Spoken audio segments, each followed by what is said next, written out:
and financial fitness.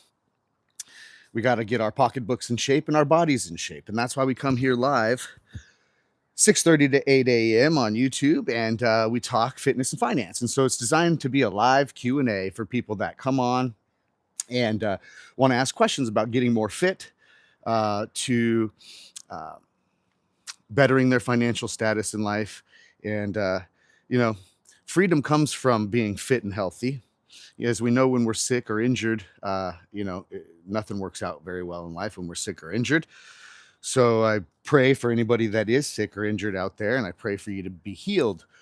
And the other is that, financially, when we're financially sick or injured, it makes life more difficult as well. So today we're going to be talking about uh, the difference between income and cash flow, and why we need to start creating some sort of cash flow, doing some investing, and owning some assets if we ever want to be free.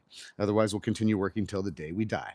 But welcome from San Diego. It is extraordinarily foggy in the back canyon today behind my house. And the weather is supposed to be fairly bad for San Diego's terms for the next week or two out here. A little cold down into the 40s and 50s, and really rainy. But of course, we're still spoiled out here in San Diego, so I won't talk about our weather and the 50s and rainy being that bad because people are freezing out there. So hopefully, as we go here, people will be able to get on, and that my reception is good and all. And we're going to try to get the exercise today is going to be upright rows, seated rows, lat pull downs, and we're going to work some biceps. And so all of the pulling exercises, guys, that's how I like to alternate.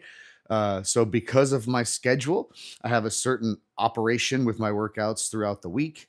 And so, guys, if you're jumping on here, there's one reason to be able to join my lives in the mornings, and that is to be able to work out and have some motivation to get up and get moving. It is in the morning Pacific time where I am, but wherever you're calling in from, or whatever time it is where you're calling in from, want to make sure that you know that you have a support system here that will get up and be consistent for you. Let's put my phone on this guy this morning. But you have somebody that will get up and be consistent for you and be here to help motivate you to get in your best shape ever, no matter how old you are, no matter where you're starting from. And we lift and we learn. We lift and we learn. And that's what we're going to do here in the mornings, guys. So we're going to get right to it. But it's a live Q&A. So if you hop on, it's about questions, fitness, and finance. Today we're doing all of the pulling motions for exercise. So if you want to work out with me, fantastic. I love to get the body moving. I love to get you in the best shape ever. Let's get moving with upright rows, seated rows, lat pull downs, and some curls. We're going to get right to it. But we're also going to talk about today, the difference between trading time for money and creating what we call income from job income versus assets and cash flow, and how we slowly build financial freedom. It's not a get-rich-quick plan. It's a get-rich-guaranteed plan. Okay, so we're going to talk about that here in a few minutes. And I figured we just start with some upright rows today. What do you guys think? This is Patrick Franz live Q&A from the Dungeon Garage Gym, where we talk fitness and finance. And like I said, today all the pulling exercises. Going to move this bench out of the way because I don't think we're going to need this stuff today. So as you know, in my little personal home gym, I have two small benches. You can see how easy this big one is to roll around one-handed. So I've got this bench and I've got another smaller, lighter, flat bench that allow us to get it all done without much space and without much expense. So you guys can create yourself a nice home gym and it doesn't have to break the bank, okay? So we're talking fitness and finance today. We're doing all of the pulling exercises. So that's what we're going to do today is pulling exercises, such as upright rows, seated rows. Get over here. That's wild. Okay, stop that. My cameraman is a little off this morning. We're going to bring him back to reality. There you go. So we're going to do all the pulling exercises today, which are going to be the upright rows, seated rows, where actually I will need the bench for the seated rows and the lat pull downs. Upright rows, seated rows, lat pull downs. We're going to do some curls, and we're going to try to pump up this upper body this morning. So if you're working out with me, fantastic. I'd love to be motivation for you to work out at least 5 days a week. I believe that since I've made some changes in my life, I want to help other people make changes in their life, better for their health, their wealth, their legacy. And that's my point of doing this for you guys. Okay, so a live Q&A. Today we're going to talk about the difference between trading time for money and, trading your time, your energy for a little bit of money. And that's kind of what most people do, right? They call it the 40-40 plan, or these days it might even be the 50-40 plan, where you work 40 or 50 hours per week for 40 or 50 years of your life. And that seems to be the plan. Well, we're going to try to break out of that, because I don't know who wants to do that and make that the plan. So the idea of conversation today is, number one, why high income earners, people that are making, $200,000, $250,000, $300,000 a year, why these high income earners are still very economically fragile. Okay. And it doesn't seem like that would be so, people that make such a high income, but people that even make such a high income are still financially fragile. And so we're going to go over the difference between income and assets. We're going to go over the difference between money that comes in by trading time and energy for that money, or money that comes in by asset-based cash flow. Okay. So that's the conversation today. If you guys want to let me know where you're joining in from. I'm here in San Diego.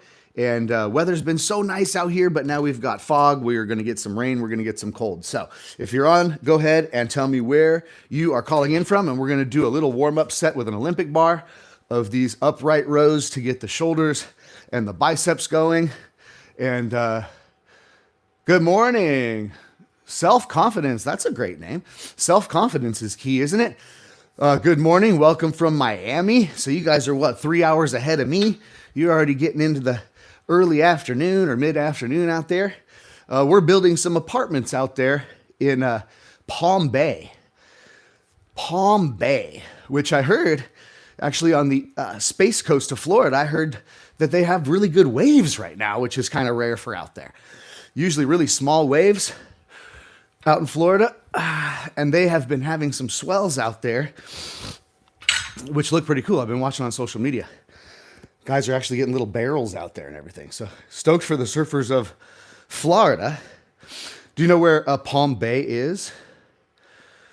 It's quite a bit away from Miami, but it's about, 45 minutes east of Orlando.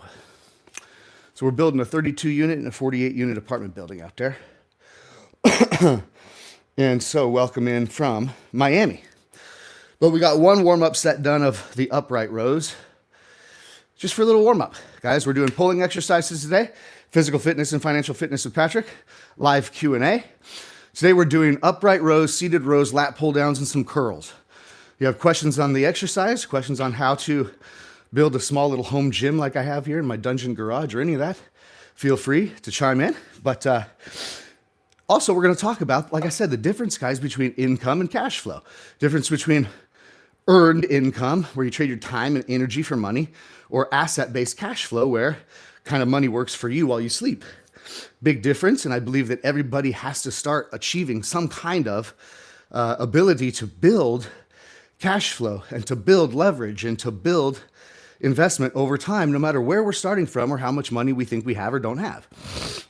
So if you're working out with me, fantastic. And if you're just going to be here to talk finances and cash flow, that's wonderful as well. So we had self-confidence coming in from Miami, which is pretty cool. I'm out here in San Diego, and we just did a warm-up set of upright rows, and we're going to talk about why high-income earners are still financially fragile. A lot of folks want to climb up the corporate ladder or any other type of ladder in the job world to get to a higher income level. And, well, unfortunately, high income from a job doesn't necessarily equate to financial freedom, does it? So, do you still work a 40-hour or 50-hour a week job for a paycheck? Is one of the questions we start with. Most people, the answer is yes, and that's okay. But do we want to work our whole lives to just barely get by for earned income? It's really the question.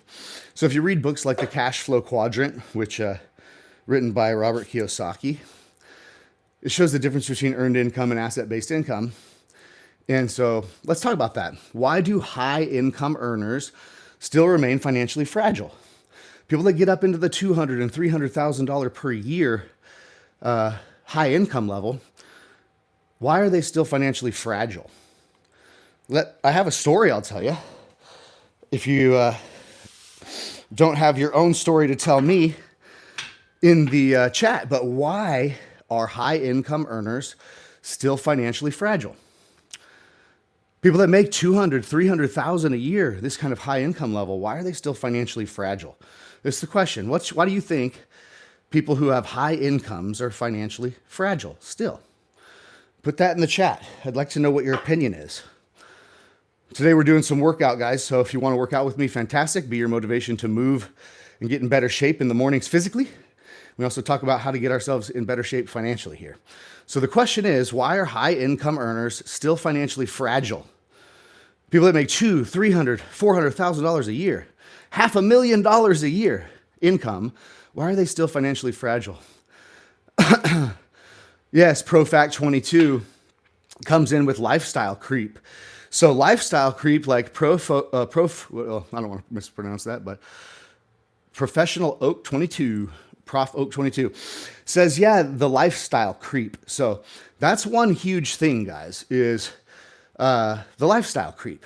As people's income rises. When somebody's making $100,000 a year, they claim that it's not enough. They make $100,000 a year and they're always broke at the end of the month. And then they get a raise, or then they get promoted into a higher level position where now they're making $200,000 a year. Literally, they doubled their income, but they end up getting to a point where they feel broke again at that stage. And if they went from $200,000 a year to $250,000 a year, they would feel broke again still. And like ProFact 22 is saying, is because the lifestyle creep, because they keep on getting a nicer car with a larger car payment. They keep on getting a nicer house with a larger house payment. And they keep on getting into all of these, what we call bad debts.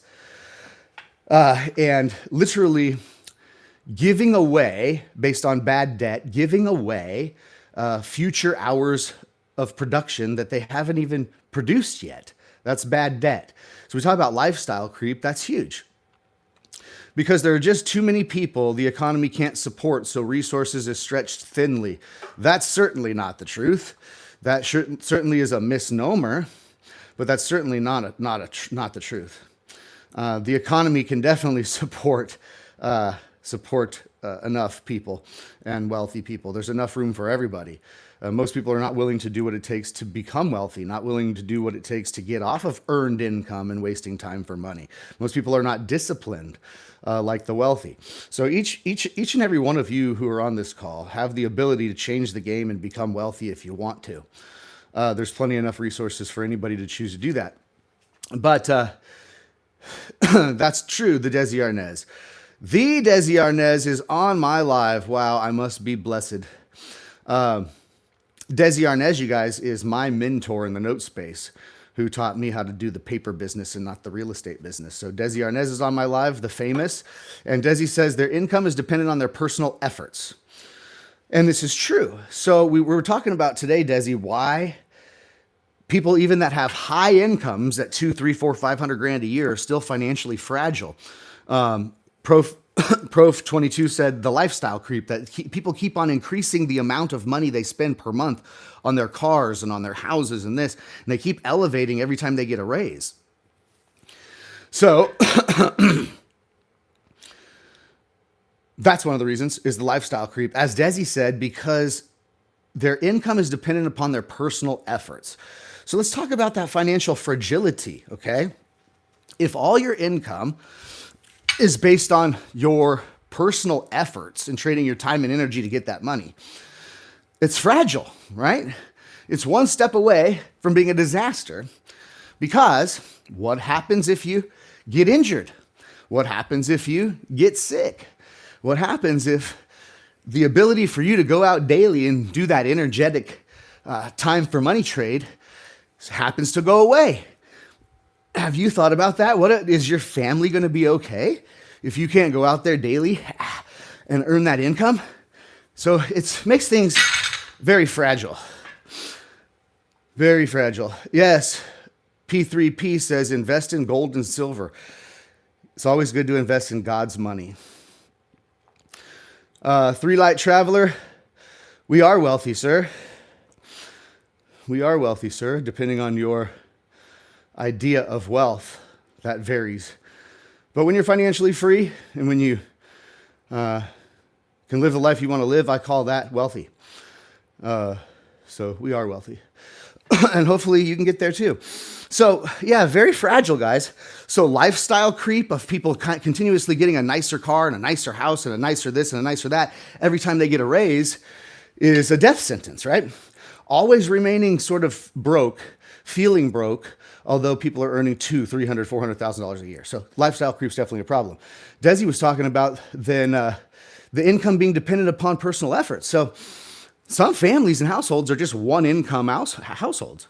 And the one income is derived by one individual's efforts and energy. And if something happens to that individual, the income for the whole family and household stops. That could be very dangerous. So there's right there a couple different reasons why high income earners are fragile. And we also find that, well, you guys chime in. What's another reason why high income earners are fragile? We got the lifestyle creep where people keep, elevating the monthly expenses. So they always feel broke even though they're making high income. And then we have, of course, their income for their whole family sometimes being dependent upon what they're able to go out and do. And if they get sick or injured, toast.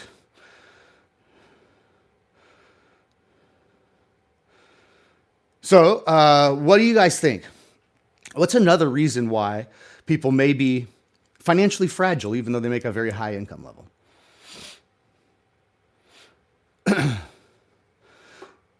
Raintree, every bracket is fragile. Well, not necessarily. We can get into a discussion here in a little bit about what happens when you start to create passive income and when you start to own assets. That creates stability. And we can talk about that here in a minute. But yeah, every bracket is fragile if you're not doing the right things financially, if you're just spending, because that's another one. We'll lead to that third caveat, which is spending everything and not investing. So one of the theories the American culture has, and we've kind of been taught, is to earn some money. And when we earn it, we go and we spend it as much as we want to spend it until we're happy with the spending that we've done.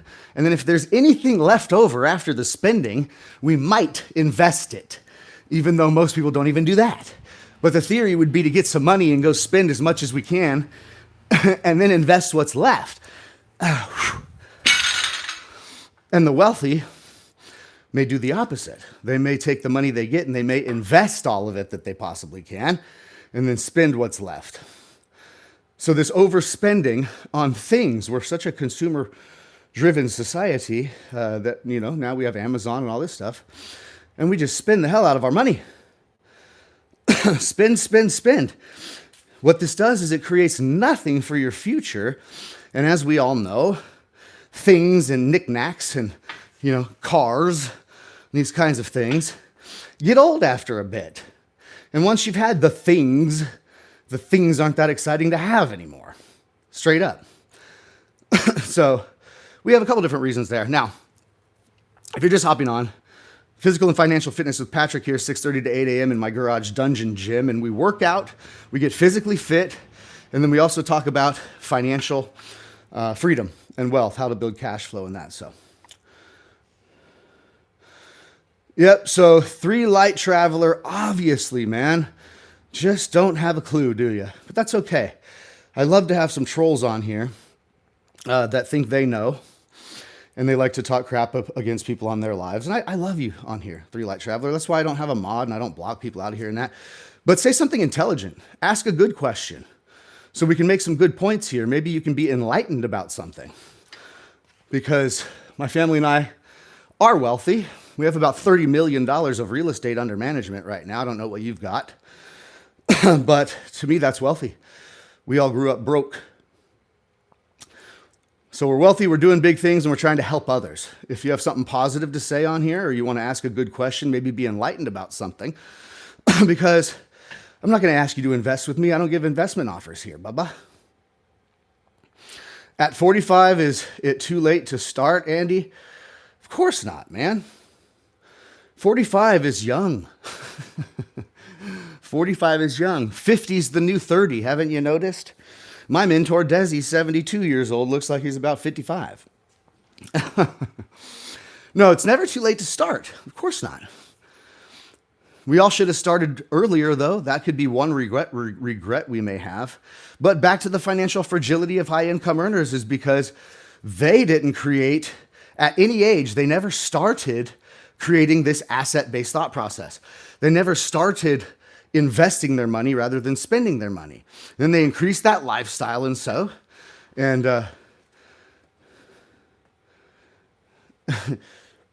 Three Light Traveler, go do some research on me, dude. Come on, man. You don't just hop on someone's live. You don't know them. You have no clue their background, and you start talking your mess. So that is being a troll. You are a troll. You have nothing positive to say, no good questions to ask. You're not here to learn. You're here to talk shit. So that's okay, buddy. But we run an investment fund, a $250 million investment fund called Everly Mae Capital Group. Go check out the link. It's in the description of this video. Do some research, then come back. And we can talk, okay? We develop apartments from the ground up, and we buy mortgages across the United States. So you do you, boo-boo. Maybe you got a question about how you can become better in some way, and that's what I'm here to do, is help people. But it's good to have you there, Bubba. Good to have you here. Helps the algorithms anyways. One more viewer to my live, right? All right. So no, it's never too late to start, you guys. What you have to understand is we have to build a financial system that allows us to begin moving slowly but surely away from the trading time for income trap and working every single day of our lives until we get to our retirement years and finding out that when we get there, we didn't retire with much. The old 401k and IRA systems that our parents and grandparents were sold as a way to secure your financial future are just old hat now. Even though I don't disregard people with IRAs and 401ks. Still great things, but there's more to it than that. So we just did some sets of some upright rows. And what we're going to do is we're going to set up the little bench and the support here to do some seated rows. And we're going to keep working out here, guys. I have a problem. I get to paying attention to you guys more than working out.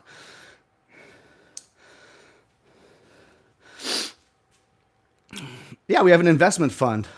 Like many of folks that have skills, talents, and resources to do things that most people don't have, like buying raw land, permitting, entitlement, public approvals, political approvals, getting an apartment building built, getting families living in there, raising their children, having memories in these apartment buildings that we're erecting from raw land. So we do have some skills, but I don't ask people to invest with me on these calls. So, but stay here, keep watching Three Light Traveler all the way through the end of this video. Please don't go anywhere. And please keep on commenting, because this is a fairly new endeavor for me to get on these lives every morning. And everything you do to the algorithms is going to really help me, man. So stay here. Stay tuned. Stay tuned and keep on commenting, brother. It's a good thing. Ugh. All right. So we're going to pull over this heavier bench. Now we'll get the light bench out. We don't need the heavy one. All right. So we'll get this bench out and we'll put the support on, and we're going to do some seated rows. Let's do some seated rows. Yes. Yes. Keep it going. Keep it going, Three Light Traveler. Thank you. The most participatory viewer of my live this morning. I thank you, brother. And if you could, three light traveler, if you could maybe send the link to some other people like you. I want some more three light travelers on here. Maybe if three light traveler does really, really good job for me, we can get a whole bunch of other haters on here as quickly as possible to start really kicking my algorithms off. Start attracting more and more people to this live. It would be so great. I got 12 people on here right now, all because of three light traveler. Such great. Whoa! Watch out for your benches when you don't set them right. So three light traveler is really, really getting us some good algorithm love this morning. I appreciate that. No, but guys, what else do you think, guys? All's fair in love and war. Three light travelers bringing me some algorithm love this morning. Getting some more views on the live. Now we got 15 people on here.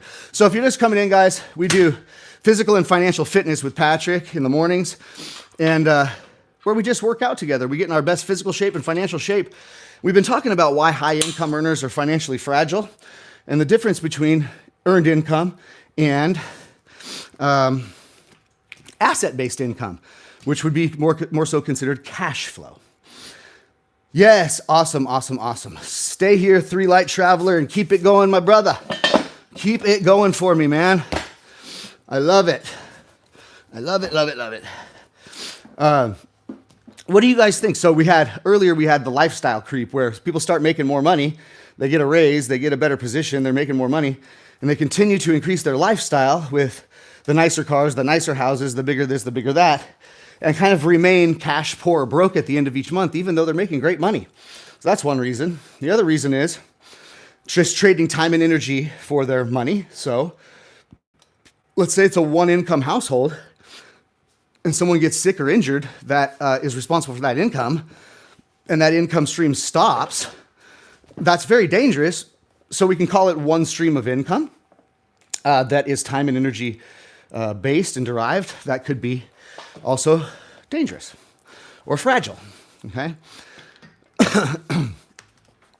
I had a story one time of a gentleman that I met back a long time ago at this network marketing company. And it was an older, wiser gentleman in his late 60s, I believe then.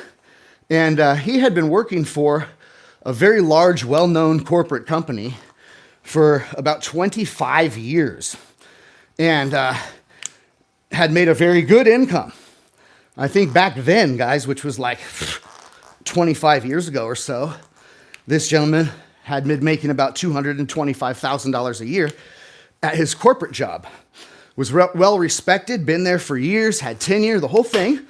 And all of a sudden, that company he was working for started downsizing. So when they started downsizing, they had to let him go. He was no longer necessary or important there at that company after 25 years of dedicated service. Now he was at this network marketing company, and he was really thriving as a network marketing person at his age, and I was impressed with him. So I started having these conversations with him. But I remember that very clearly because it was his story that touched me about that, whereas there was no way he thought that he had job insecurity. There was no way that he felt that he would ever be let go from a place where he was well respected and spent 25 years of his life working for this company and was 5 years away from full retirement and pension and everything else. And they let him go. So they were downsizing. And I was feeling for the guy. And he had to, start over in his late 60s. And at least this gentleman was able to get back on his feet and go crush it in network marketing, which I was never any good at. I was very intrigued with network marketing because of the passive cash flow and leveraging other human beings rather than just your own energy, but I was never very successful at it. He was. Yeah, Three Light, I love you, man. This is so great. So we got Three Light Traveler, the hater of the day on here, really helping me with my algorithms. But of course, not asking any real questions or trying to offer any real value to the audience. Just being a hater. So that's cool. All right. But good for the algorithm. So yeah, that just touched me as his story. But he started to understand then what would be more secure in his eyes back then was to have a whole team of other human beings working with him on his team. If you had a whole other team of human beings, that's called leverage. That way there's a lot of other human beings' time and energy and efforts that are also contributing to your income, which is what people do when they start large companies and businesses and hire a lot of employees, right? The owner of a McDonald's cannot run a McDonald's without other human bodies in there to help run the shop.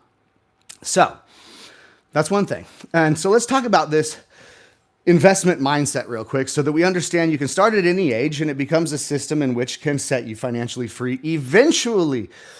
It's just not fast enough for most people. Most people want immediate satisfaction and get rich quick. But let's just talk about taking at least 10 or 20% of your income, no matter what level of income you're at today.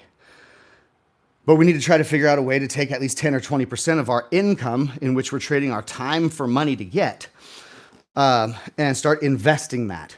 Invest that into whatever you want to invest it in.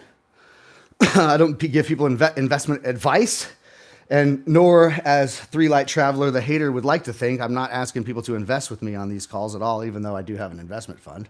You all know that. But you investing your money into something you have conviction about, something you study, and something that you believe in. Generally, Warren Buffett style investing would be very, very long-term horizon and buying companies that have really good intrinsic value to the marketplace and buying them when they're on sale, meaning when the stock price gets low.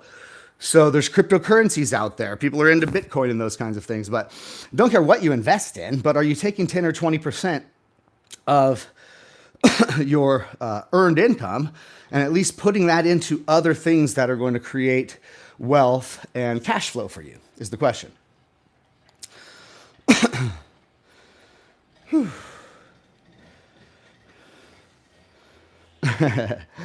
I just love this Three Light Traveler, man. Oh my gosh, let's go. Three Light Traveler, what do you do for work, my man? You own a business? I want to bring him in here. I want to see. They own a business. They won't be truthful, though, because they're just hater trolls. But you own a business. What kind of business? What's the name of your business, man? Where it's at? Come on, be brave. Be open out here. Or are you just a hater and a troll? So, guys, seated rows here. I'm going to close this because the old gardeners have come. And it's loud. All right.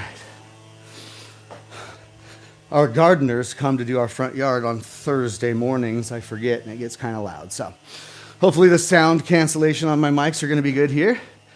And we were just discussing what my best guest of today's show, Three Light Traveler, what they do for a living. We were waiting for our reply. Continue doing these seated rows, guys. We're working our back, our lats, our biceps in doing these seated rows here. And the little pulley machine that I'm using is called a Mikolo, and it's very inexpensive and bolts to the wall, takes up a little tiny bit of space. And if we're not lifting heavy weights, like a powerlifting champion, we're just trying to get in shape like us old men are. You don't need that much, okay? So you can have a small area if you don't like to go to the gym, and you can build a fairly good gym right here in your garage in probably a 10-foot by 12-foot area, and you can get it done. Whew. So, what happened to Three Light Traveler? Gosh, that was my most participatory viewer today. Oh, you hopped on late, Bethany. What'd you miss? Well, you missed the workout today. Oh, there you are. There you are, Three Light Traveler. Yes, I have a small electrical contractor business. It's called Firelock Electrical in Miami. That's awesome, dude. Good for you. This means probably you're making a fair income and such. So what is it that you like to invest in, if you wouldn't mind? I'd like to know. Three Light Traveler owns a great business and makes a good income. And this is, again, trading his time, energy, expertise, elbow grease to get out there, run a great business in Miami, provide a service for people, and make income. So then what do we do, Three Light Traveler, with the income that we make from running a good business, such as the one you run? So what do you like to invest in? Do you put money away into anything in which will pay you later in the future? Set your family up better in the future? Or are we in Miami, and do we always buy a new Bugatti instead? What do we invest the money in when we do run a business? So that's another thing there, right? Here we are, people that really have built good businesses and aren't just a worker bee for somebody else. They've gone out there and they've taken the risk, the time, the risk, spent the energy, and been the person that people would want to work for. You have to hire employees, you have to get locations, you have to get equipment, you have to do all this stuff, right? So starting a business is not for everybody. Some people think it's the easy route, and some then find out it's working more hours than you did when you worked for somebody else. So I always congratulate anybody that has the gall and the get up to go out there and start their own business, start their own company, and start generating income with leverage. Probably have employees. Employees do work for the owner of the company. That's his leverage. So we're starting off pretty good here. Now we're getting somewhere, Three Light Traveler. So well done there. And then what do we invest the money into? Becomes the next question, which is really the topic of today. Do we want to continue running our businesses and dealing with employees and having to manage things and be available and all that until our last days? Or do we want to try to somehow eventually break out of that, like some of my dental clients that are not investors with me necessarily, but people that are in my community that are learning how, even though they're really high income earning dentists of many years, they're understanding that at some point when they get old enough, they don't want to be standing over a patient anymore in their dental office, and they want an out. And so my dental students and people in my community are understanding how to start transmuting income into assets, so that soon enough their asset-based passive cash flow can replace the income full-time of running their dental practice, and they can be free. So Three Light Traveler never chimed in on what you invest in. There you go. 40 years, 7 branches, boom. That's awesome.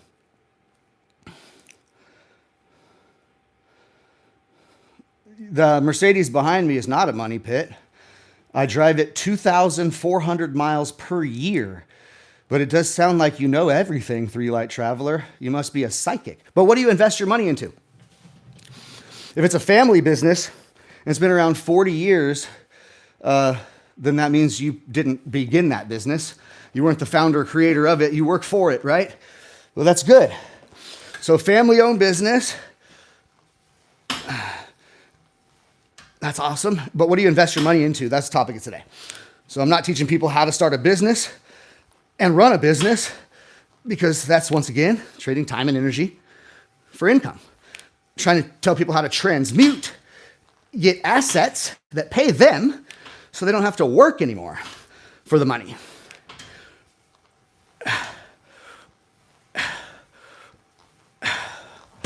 Whew. What do we invest in? I do know for a fact that Desi, my mentor, is investing in mortgage notes. That's what he taught me to do. And it's such a great investment vehicle because of the stability, the cash flow, and the collateral. So I'm sure that all of you understand that, especially people that run their own businesses and have families of means, understand that security with collateral, passive monthly cash flow creates freedom for not only individuals, but their families as well. Beautiful. So you invest in growing your business. What else do you invest in? If you only invest in growing your business, then this could be a good place for you to learn something and not be Mr. Know-It-All. I'll grab my coffee. Whew. All right. So buying mortgages for cash flow is one of the best things we can do because it's stable, it's collateral backed, it creates that monthly cash flow and starts to give you freedom.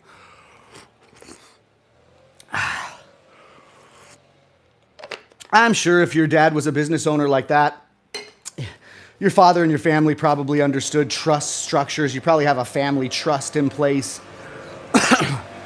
Woo, that's loud. Perhaps your family was wise enough to invest in life insurance. perhaps invest in life insurance, perhaps they have a trust.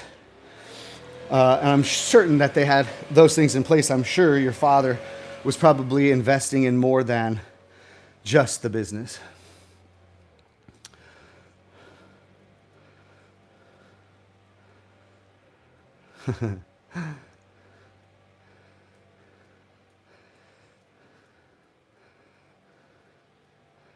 Oh, the gardener's not that loud. Okay, cool. Well, they're about done anyways with the lawn out front.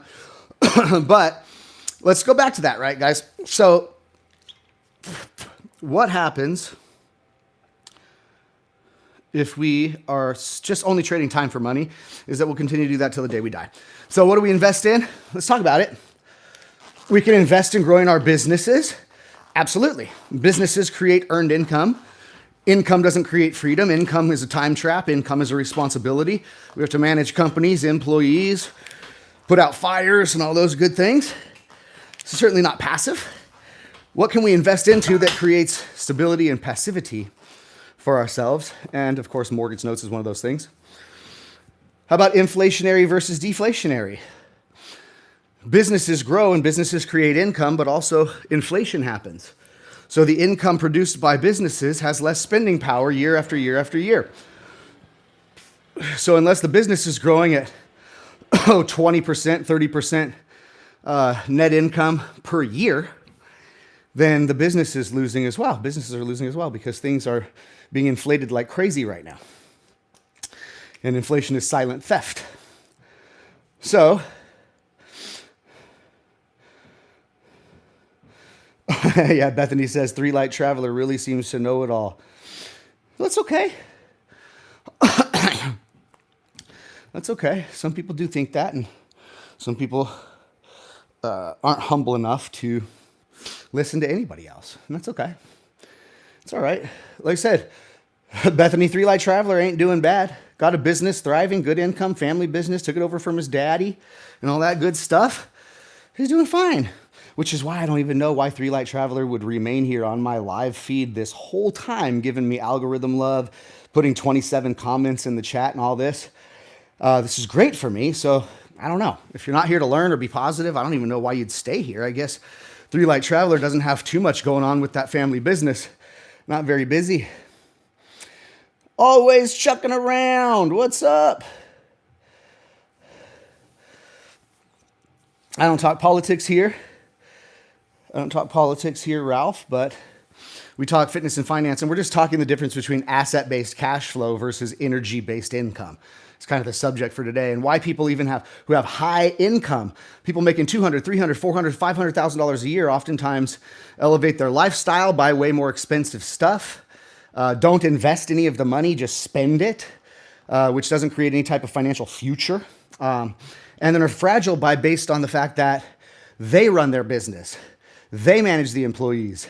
They spend their time and energy making sure their businesses or their job goes well. And if something happens to them physically, they get an injury, they get in a car crash, something wild, you never know, you get sick all of a sudden, who knows what. If they're not able to continue doing what it is they were doing with their time and energy, things can go downhill. So, yeah, Bethany, time for the 3-Light Traveler to go to work running that family business. Why be on Patrick's Live? It's so funny. I love it. People are just bored, I guess.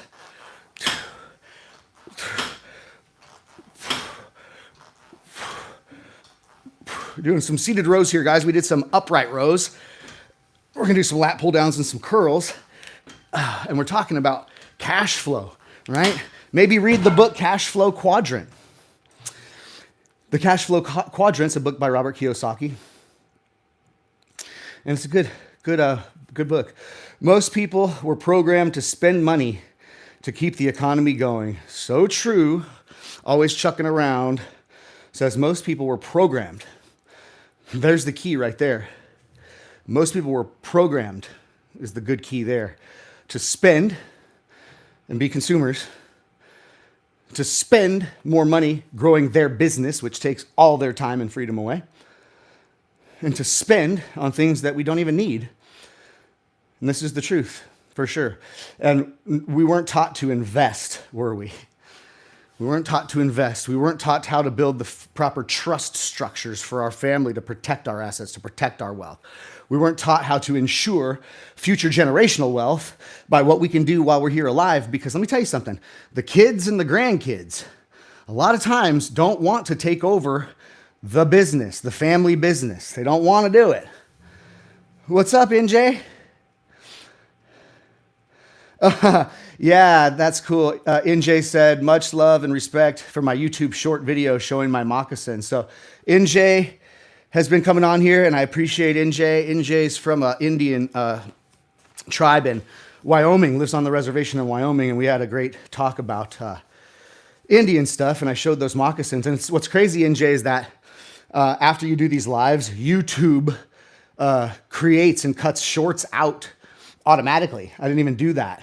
So YouTube did that for me and created that short, which is pretty cool. But much love. NJ, talk to the people that are the higher ups there in the tribe and see if, like I said, I might be able to donate some feathers their way. I don't want to get rid of them as we discussed, but I do have some tail feathers and some great wing feathers and things like that from these hawks, and I can send them some if they would respect that as well. So let me know. My calendar link is in the description of this live video. So if you go to the description, you can get on my calendar and we can have a chat. And that goes for any of you guys. Hey, you know what? Maybe Three Light Traveler. My calendar link is in the chat down there. In the, the description of this video, my calendar link. Hop on a quick 15-minute with me, man. Love to talk to you about your family business. Love to talk to you about if you're set up or not, if your kids, grandkids are set up. Be a great talk. I'd love to talk to you about your business as well.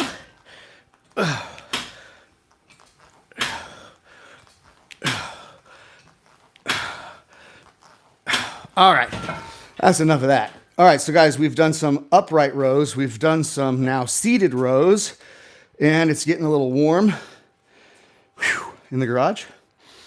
So we're putting on a hat. We're going to tank top, shirt, but then we're going to set it up to do some lat pull downs. But it is hot, so give me 1 second. The gardeners are gone. I can open up the door again. All right. Whew. Okay, so we're talking about assets over income. Let's see. Mentioned to, I think, to go to a local tribe here in Cali, right? Yeah, she mentioned to go to a local tribe here in Cali. But the thing is, Bethany, I don't want to give these away. I don't want to give away these feathers. They're sacred, and I'd like to keep them. I'm not just wanting to give them away to some Indian tribe for funsies. I wanted to benefit NJ for being a supporter of my lives here and always being so positive when she comes on and such. So I wanted to have them go through her to her tribe because that gives her some credit too, where credit is due. Whew. All right.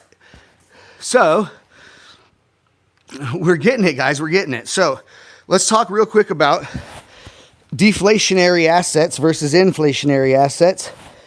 And since it's the most widely known one around, we'll just use Bitcoin as an example, okay? I'm not a huge Bitcoin investor. I'm not a Bitcoin maxi, and I'm not telling you what to go invest in. I'm talking theory here. But if we know that the United States dollar, the fiat currency that has been fake monopoly money since they took it off the gold standard, and that they can print an infinite supply of, is only losing value. Losing value. So a $100 bill could buy quite a bit 20 years ago. A $100 bill, the same $100 bill, can't buy very much today. So it's the same amount of money. So if I had put $100 in my savings account, $100, you hear that? If I put $100 in a savings account, the thing about that is a year later, it's still going to be $100. So I didn't risk any money. I didn't have to have any intelligence. I didn't have to go and invest in anything. All I did was put $100 in savings, which is a plan that a lot of our parents and grandparents were taught, right? Save for a rainy day, whatever that meant. Save for a rainy day. Well, how's that work out? You put $100 in the savings account, and 1 year later, or let's say 5 years later, you go back, and guess what? It's still $100. But as that time passed, while the $100 sat in savings doing nothing, it lost its value. It lost spending power. So therefore, we understand that the United States fiat currency is at the end of its life cycle, and it's just losing more and more spending power because you can print an infinite supply of it, okay? So just understanding that in theory. So if we're saving dollar bills, those dollar bills are becoming worth less over time as they sit. So that's why banks are good at money in motion. That's why they call it cash flow. With money in motion and cash flow, that money is spending and burning its energy to create money for you, okay? And that's the difference between assets and income. But just quick for you guys that don't study it much or don't know about it. Again, I'm not telling you what to invest in, and I'm not a big Bitcoin investor, but what you have to understand about Bitcoin, whether you're a believer in it or not, or you think it's retarded or not, it doesn't matter, but Bitcoin has a fixed supply, okay? Bitcoin has a fixed supply. There's only so many that can ever be made in human history. You can't make any more. That's a fixed supply. Completely opposite of the United States fiat currency, the dollar bill, in which has an infinite supply in which they can print as much of as they wish, and it's not tied to or backed by anything, so it really truly is monopoly money that's losing value, losing spending power. So just get what could have happened for me or you, say, over the past 10 years. Let's just look at the past 10 years. Because bar none, the past 10 years has gone by pretty quickly for all of us, hasn't it? Like poof. And the next 10 years are going to go by very quickly, poof. So since life moves so fast, people look at a 10-year horizon and they get discouraged. It's not quick enough. It's not immediate gratification. So let's just look at the 10-year plan. Go back and look at just the Bitcoin charts. I'm not a Bitcoin maxi. I'm not telling you to invest in Bitcoin. I'm just giving you an analogy or a theory so you guys can understand this. Take a look at what would have happened if you put $100. So for people that don't have a lot of money and all that, it's only $100, okay? You put $100 into a savings account 10 years ago because you heard saving was the way. So you put the $100 in the savings account and 10 years go by. Inflation has gone up, god dang, 50% in those 10 years. Things have gotten time and a half more expensive, if not more. Everything. I'm talking cars, houses, gasoline, groceries. I mean, everything, you guys, has gotten much, much, much more expensive. And the $100 is still the $100 sitting in the savings account, but 10 years later, when you pull the $100 out of the bank and you go to use that money out in the marketplace, it buys less than half of the goods that it would have 10 years prior. So you see how the $100 still remains the $100.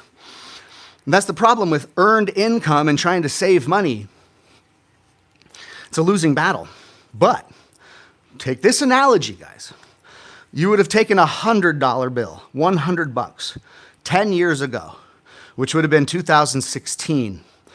And if you go look at the fixed supply asset versus the infinite supply asset, the fiat currency dollar bill versus something like Bitcoin. It's fixed supply versus unlimited supply. So you put the $100 in a savings account 10 years ago, you pull it out now and you can buy less than half the stuff. You put the $100 into something like Bitcoin, deflationary growth asset, 10 years ago, what would your $100 be worth today? Answer that. You don't need to be exact. Would it be worth a hell of a lot more than $100? Hell of a lot more. Would the increase in that $100, would the ROI on that $100 have beaten inflation of, say, 5 or 8% per year for the last 10 years in a row? Would it have beat inflation? Absolutely. So anyways, guys, that's just the theory, and just trying to give you guys some insight on the asset the fixed supply assets versus the inflationary unlimited supply assets. The fact that over the next couple of years they're going to print the shit out of money, and we have the ability to actually invest some of our money, some of our earned income, invest some of it into things that we believe are going to perhaps change the monetary system, be around for the next 10, 20, 30 years, something that has intrinsic value to the marketplace, and be smart, study, and invest some of your money, guys. Invest some of your money. I heard one of my friends put, one of my friends out in Arizona, who's a very experienced real estate investor, had a granddaughter. Her granddaughter was like 7 years old. He started a $2,000 individual Roth IRA, individual retirement account for his 7-year-old granddaughter. And he does these real estate deals. Well, he set it up so that his granddaughter could partner with his business partner in some sort of a real estate transaction. And they ended up giving the granddaughter like a 30% cut of the deal, but she only had to invest the $2,000. Of course, that deal really went well, and I believe that her $2,000 investment in that IRA grew to like $65,000 really quickly because she got involved in a real estate deal and grew that IRA in that. But this is forward thinking. This is using these wise investments for future. And imagine that. His 7-year-old granddaughter, probably when she's pretty young still, is going to be quite wealthy and will have a very large retirement account to leverage or count on when she's older in years in life, when my buddy Bob, who did this for his grandchild, is long gone. So it's just that thought process, guys, of setting up structures like trusts, retirement accounts, and these kinds of things, and being able to invest some of your money, guys. If you can't invest $10 out of 100, then you won't invest 100 out of 1,000, and you won't invest 1,000 out of 100 grand, because it's just the disciplined action of knowing that when you get any type of money, before you do anything else, you're going to invest some of it for long term, for your future.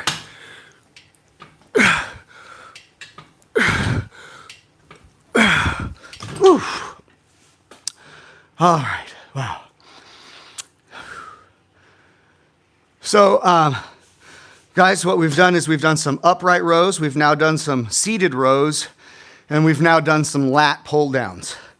I'm just going to do one more set of these lat pull downs, and then we're going to get into some bicep work. So we're going to do some dumbbell curls, and that'll be it for the exercise for today. If you're someone who's exercising with me in the mornings, tomorrow morning, we're going to be doing the chest, the shoulders, the traps, and the triceps. So we're going to be doing some dumbbell work and some bench presses and push-ups and things like that tomorrow. If you want to chime in tomorrow and work out with me, I'd love to have you. I'd love to be your motivation to get in better physical shape. And of course, motivation to get in better financial shape. Riches is all in one's own perception. What is rich actually? Is being rich a certain amount of money? And then if so, how much money is that before someone is deemed rich? I don't think that's the right thought process, y'all. That may be a part of the conditioning, part of the matrix, part of the brainwash. Richness doesn't have to do with an amount of money. Riches has to do with freedom. Most people don't want to make a bunch of money so that they can just have a bunch of money. Don't you realize that's ridiculous? I want to be a millionaire so that right here in this big blank spot on my garage floor, I can have a pallet with stacked $100 bills sitting there, and I can jump around on the money and go, woo, like, you know. No, that's not it, guys. People don't want the money because the money's cool to have the money. People want the money for freedom. So how much money do you need to earn your freedom is really the question. And if you have freedom, then you're wealthy, in my opinion. In my opinion. If you're still slave to an employer, and if you're still slave to a business that you have to run and be responsible for, and if you're still slave to working 40 hours a week and all that good stuff, then you're not free. You may have some financial wealth, but you certainly are not free. I remember, and the reason I'm saying this, guys, not to dog on anybody, but, you know, guys, I made my transformation in 2018. So before that, I was 50-hour-a-week sales manager, running 30 different salespeople under me And trust me, I had a good income, guys. I was well respected in my industry. I had a good income. I was highly sought after. I had always a seat at different companies whenever I would want. It was a good career for me. I could always fall back on it now. But I didn't have freedom. I had good income. I didn't have freedom. To earn the good income, I was literally slave to somebody else's company. And I was having to drive through traffic every morning, 8 a.m., wear a suit and tie, give sales meetings, be there all damn day, go run appointments, produce charts, hire, recruit, train, and do all this stuff for somebody else's company, for somebody else's dream that was really making the good income, and then paying us employees and sales managers and that for our value, for what we did for his company. And I was stuck. So I wanted to make a change. So I see that Dexter's on. Dexter says $100 million per month. Bruv, we wouldn't even know what to do with $100 million per month. People that are making $100 million per month don't know what to do with it. I remember Miss Washington. Bless her heart.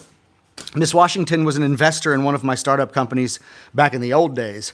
And I remember Miss Washington saying that she had so much money coming in monthly from her, what she had. She owned a strip mall. I remember Miss Washington owned a strip mall, and she owned land in Hawaii, and she owned all this stuff. She's a very wealthy lady. And I remember she was in her 80s. And so I remember her saying to me she had so much money coming in each month that she did not know what to do with it. And that was a pretty cool situation for her to be in. And what a great lady she was. But yeah, I mean, gosh, how much money does one really need to be happy and to be free? Brewster's Millions, that was a good movie. All right, guys, one more set of these lat pull downs, and then we're gonna go to some curls, and we'll be done with this workout today, and we will have gotten it in. Dexter, we were talking about earned income versus asset-based cash flow, and the big difference. And I know my friend Dexter here that's on has just decided to go make some good earned income in a way that he enjoys, which is driving. Right, Dexter? So trucking and driving across the country. Make some good money, be able to meditate, drive, make your own schedule, so to speak, and make some good money. But I know Dexter's also one that... Sorry, I just got a phone call and my live paused because someone called me on the phone. But Dexter's also one that is attempting to move in a different direction while working his full-time job, while driving across the country, in order to create more of an asset-based cash flow system for him and his family, and transmuting his income into assets so that he can spend more time. HBJ10X, good morning. You're late, man. We're at the end of the workout. Money is cool. I want more time with my grandson. That's what Dexter said. There you have it. You guys, you see, even Dexter right here is proving my point.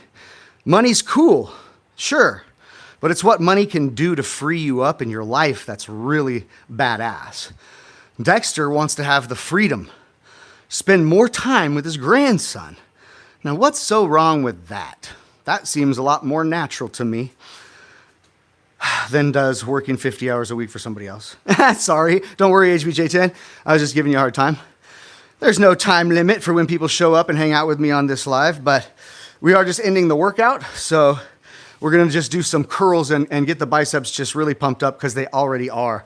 We did upright rows, we did seated rows, we did lat pull downs. Now we're gonna do some curls, and we're just talking asset-based cash flow versus time and energy income.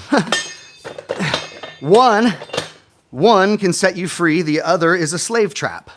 Fair, is that fair for me to say? The 40-40 plan of working 40 hours a week for 40 years of our life till we're too old to enjoy life, and then retire with next to nothing. It doesn't seem like a good plan, right? NJ, it's leg day for you? Okay then. I did legs yesterday and it hurt so bad because the night before I went and played pickleball for the first time in forever, and I thought, oh, don't go getting yourself injured playing pickleball, little man. And of course, like game 2, I went for a ball and I felt like my quad, like pull or tear a little bit. I'm like, oh great. And then I did legs the next morning and trying to do squats. I was like, dude. Self-confidence, am I a single person? Yeah, I'm a single person. Not single as far as relationship is concerned, but I am one person. Is that what you mean? If you mean, am I single? Absolutely not. I'm married. I have a beautiful wife I love and respect and two beautiful daughters.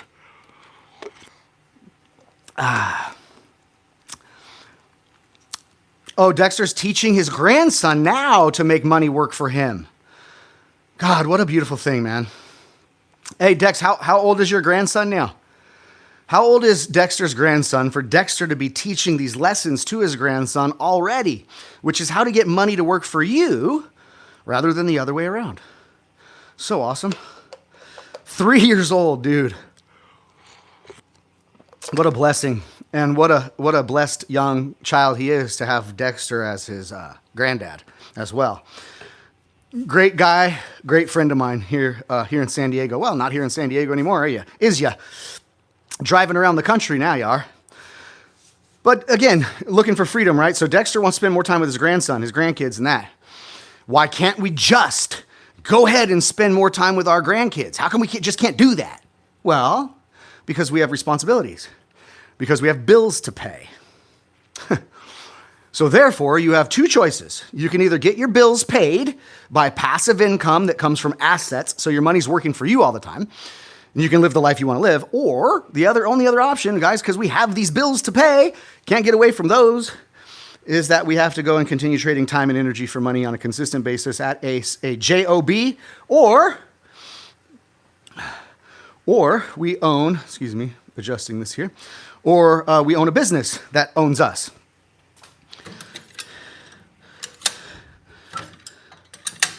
All right, guys. So I gotta take my watch off. It's getting in the way. So all we're gonna do is finish up this exercise, guys, with some dumbbell curls. Okay. We did upright rows with the Olympic bar. We did seated rows on the pulley machine. We did lat pull downs on the pulley machine. And now we're just doing some dumbbell curls. Oh, Dexter, you're headed back to work. Oh, you're in Texas, but you're headed back to San Diego. Cool. Well, look me up when you get back. I appreciate anybody giving compliments, man. I was fat and out of shape and going down the wrong path about 1.5 years ago. I decided to make a shift, and I started to decide I was going to exercise and start to eat better and those kinds of things. So, man, it's a great compliment. If anybody thinks that I look at all good now, I still don't think that I do, because we're all our own worst critics. But I'm not in competition with these guys that are fitness influencers and bodybuilders and all that good stuff, right? It's not what I'm doing here. I'm here just to try to be in the best shape I can be in for myself and my family. And I'm just trying to motivate other people to do that for themselves. But any compliments are very appreciated. It's such a pleasure to have complimentary people on here when generally I get trolls and haters that just have nothing but bad things to say. So appreciate compliments, y'all. Very cool. I'm getting hit on? Nah, not really. I don't think I'm getting hit on, but I do think that it's appreciative to have people be nice and give compliments on here, guys. It's not fun to put yourself out there to the public. Trust me, that's why most people don't do it. Yeah, you can live longer, Dexter. I know Dexter was the same way, man. Dexter was, not doing well with his health. Had some health problems, was getting to be overweight and that, and probably had bad habits, what he was eating and what he was putting in his body and all that good stuff. And Dexter, I know I've seen Dexter made a huge switch, man. Dexter, how much weight have you lost, dude? Like 50 pounds or something? Dexter was looking like the thin man last time he was visiting with me here in San Diego. And so all props to the grandfather, Granddad Dexter, who's lost 70 pounds. I didn't know it was that much, brother. That's impressive. So Dexter's one that's committed, right? Dexter's a part of my friends' crew, because those are the friends I like to make, guys. People who are willing to do things to change their lives on purpose. And Dexter's doing that with his health and his wealth. Oh boy, okay.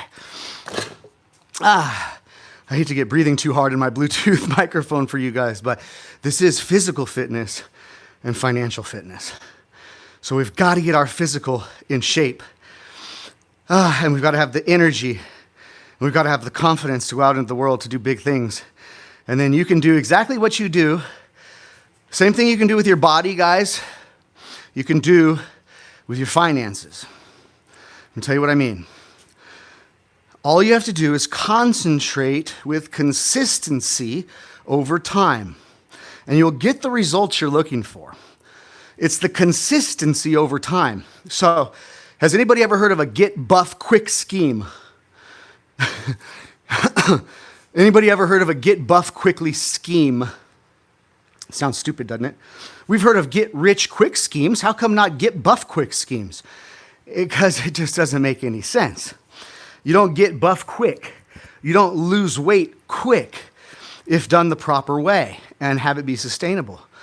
So in thinking of this, guys, that's why I wanted to come and do this physical and financial fitness talk live every morning, because both are very, very similar. Both take concentration. Both take new habits.